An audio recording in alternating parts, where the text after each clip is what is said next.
Baik, Bapak Ibu,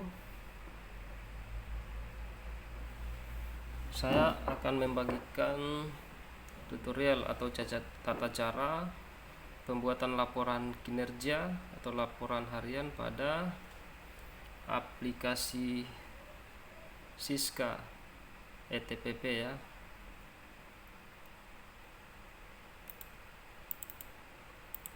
Bapak Ibu boleh membuka salah satu browsernya, entah itu Google Chrome ataupun Mozilla. Kemudian setelah terbuka, Bapak Ibu boleh menuliskan atau memasukkan alamatnya di sini, alamat linknya. Alamatnya itu etpp.bovendigul. Karena di sini saya sudah pernah membuka, maka secara otomatis linknya terlihat. Jadi ini etpp.bovendigulcup.go.id. Setelah itu Bapak Ibu boleh enter. Maka tampilannya nanti akan seperti ini. Setelah masuk pada tampilan awal, Bapak Ibu boleh memasukkan NIP pada usernya. Ini adalah NIP saya. Kemudian passwordnya juga NIP Bapak Ibu. Nanti setelah memasukkan password, tinggal klik login aja atau enter. Nanti setelah masuk, tampilannya seperti ini. Bapak Ibu boleh mengganti passwordnya sesuai dengan keinginan Bapak Ibu masing-masing. Yang penting passwordnya jangan dilupa. Oke. Karena di sini yang kita akan bahas adalah pembuatan laporan kinerja, maka kita masuk pada aplikasi Siska. Yang ini ya Bapak Ibu. Bisa dilihat Siska. Nah, pada tampilan aplikasi Siska itu seperti ini. Nanti Bapak Ibu bisa melihat setelah login menggunakan NIP dan passwordnya NIP Bapak Ibu. Cuman tampilan di sininya nanti akan berbeda dengan saya punya dengan Bapak Ibu, tampilan yang ini. Karena di sini saya masuk sebagai administrator, sementara Bapak Ibu masuk nanti loginnya sebagai user. Tetapi pada halaman beranda sama saja, terdiri dari 4 kotak. Kecuali Bapak Ibu yang memiliki jabatan, nanti di bawah sini ada kotak warna orange. Kotak warna orange ini gunanya yaitu laporan daripada bawahan nanti masuk di sini. Nah, setelah terbuka seperti ini Bapak Ibu, untuk kita membuat laporan nanti saya sarankan Bapak Ibu yang pertama masuk pada pengaturan. Pengaturan di sini ada set atasan. Nah, kalau di sini di pengaturan sini untuk saya punya sendiri terdiri dari set atasan, tunjangan, bobot, persentase dan satuan. Tapi ini hanya untuk administrator. Untuk Bapak Ibu sendiri nanti sebagai user hanya mendapatkan set atasan. Jadi sebelum membuat laporan nanti silakan Bapak Ibu melakukan set atasan, dan set atasan ini dilakukan sekali saja untuk seterusnya, kecuali atasan daripada Bapak Ibu itu berganti.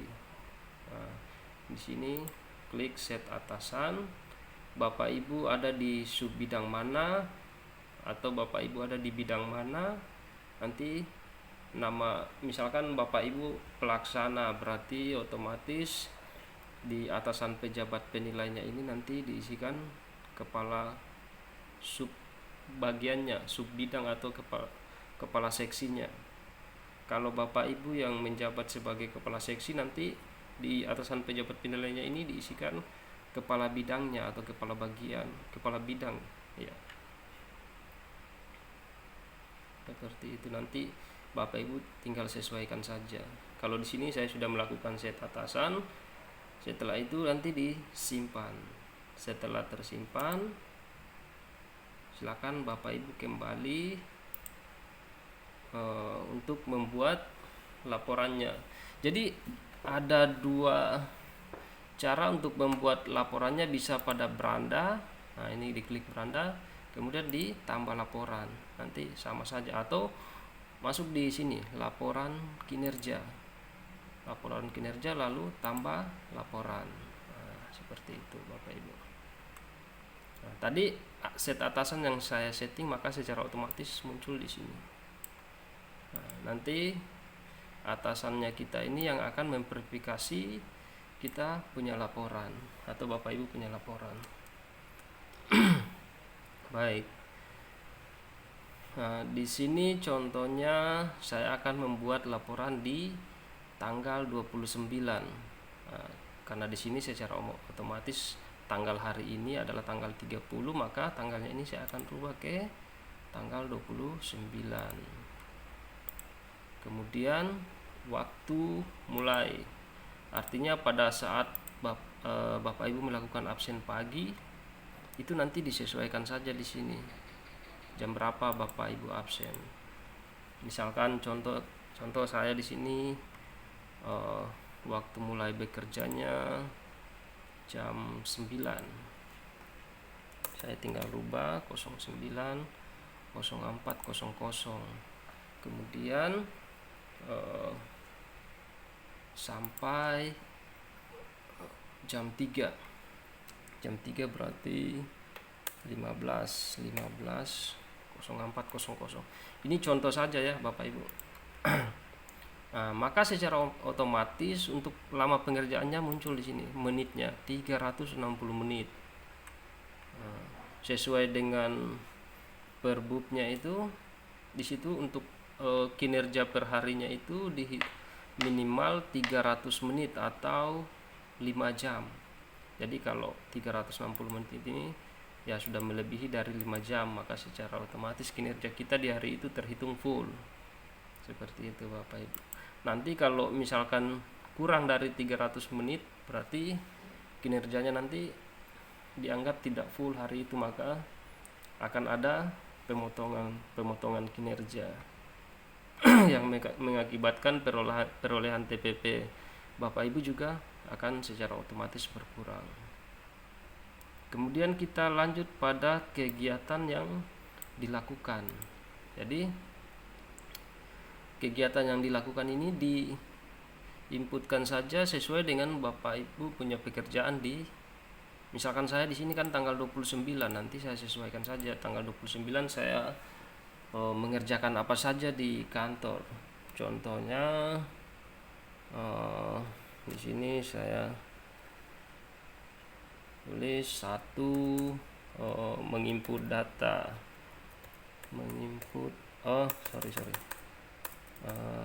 sinkronisasi data pegawai pada dinas PTSP. Ini contoh Bapak Ibu ya. Kemudian nomor 2 melakukan perekaman pada mesin fingerprint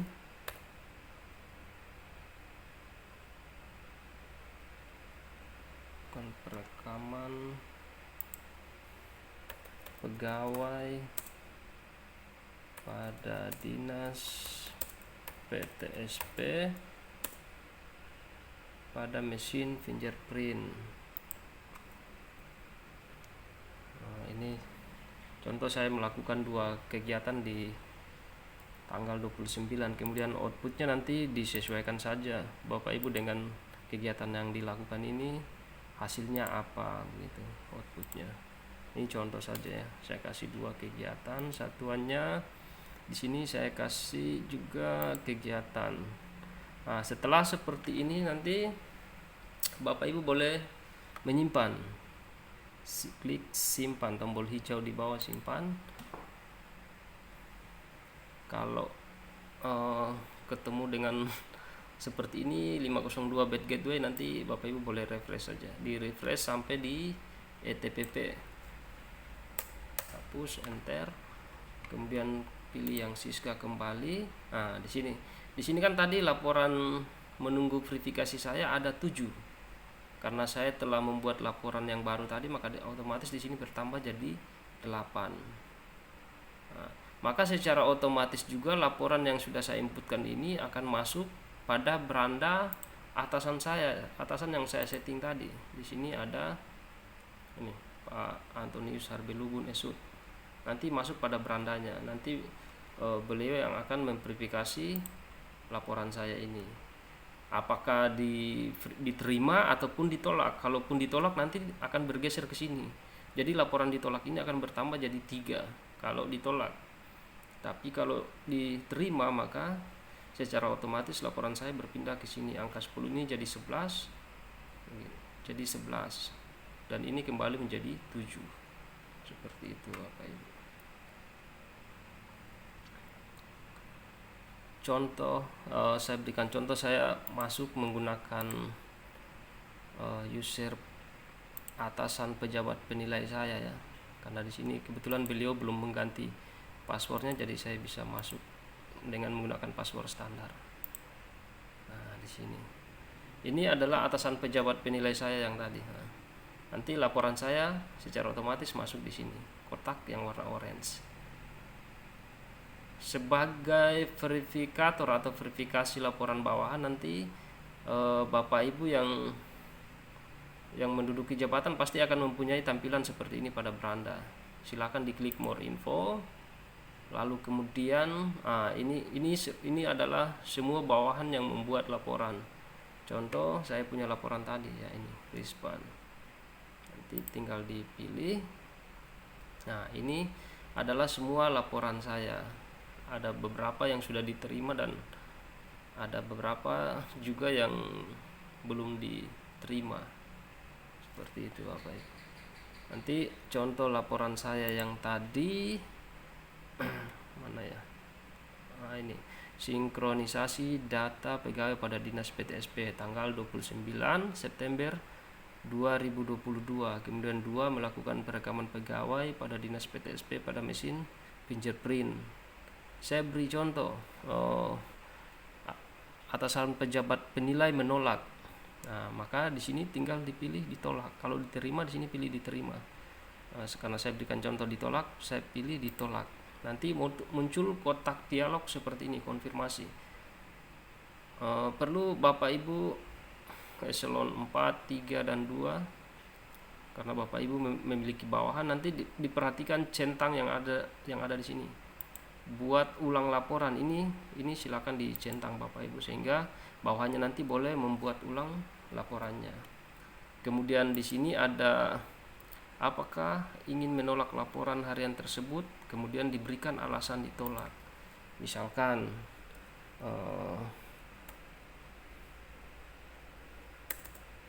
laporan tidak sesuai dengan pekerjaan ya, contoh laporan tidak sesuai dengan pekerjaan, kemudian diklik konfirmasi. Nah, maka secara otomatis laporan saya tadi ini ditolak. Setelah ditolak saya akan masuk pada akun saya lagi.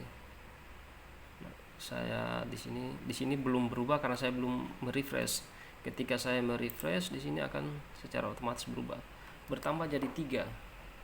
Nah, kemudian saya kan tidak tahu apa alasannya, maka untuk mengetahui apa alasannya sehingga laporan saya ditolak, saya tinggal pilih di sini lihat laporan. Nah, di sini akan muncul alasannya di sini laporan tidak sesuai dengan pekerjaan. Tetapi karena atasan pejabat penilai kita memberikan kesempatan untuk membuat ulang laporan, maka silakan nanti Bapak Ibu pilih di simbol berwarna biru putih ini, diklik saja.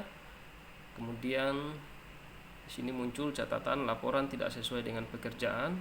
Apakah Anda ingin memperbaiki laporan halaman tersebut? Di sini saya konfirmasi. Ketika saya konfirmasi, berarti silakan kita merubah laporan ini sesuai dengan pekerjaan kita di hari itu, lalu kemudian disimpan. Setelah tersimpan, maka nanti pada berandanya kita yang ini nanti akan berkurang kembali menjadi 2 setelah di refresh, setelah pejabat penilai menerima kembali laporan kita tersebut. Nah, setelah saya refresh di sini, maka laporan saya di sini muncul kembali. Kemudian tadi kan ditolak, sekarang diterima. Maka secara otomatis di sini ketika saya refresh, yang warna biru ini akan berkurang dan hijau ini akan bertambah. Nah, seperti itu Bapak Ibu. Di sini tetap menampilkan laporan ditolak 3, tapi di dalamnya tidak ada sih. Nah, kosong. Seperti itu Bapak Ibu. Demikian tata cara pembuatan laporan harian atau laporan kinerja pada aplikasi Siska ETPP. Terima kasih. Salam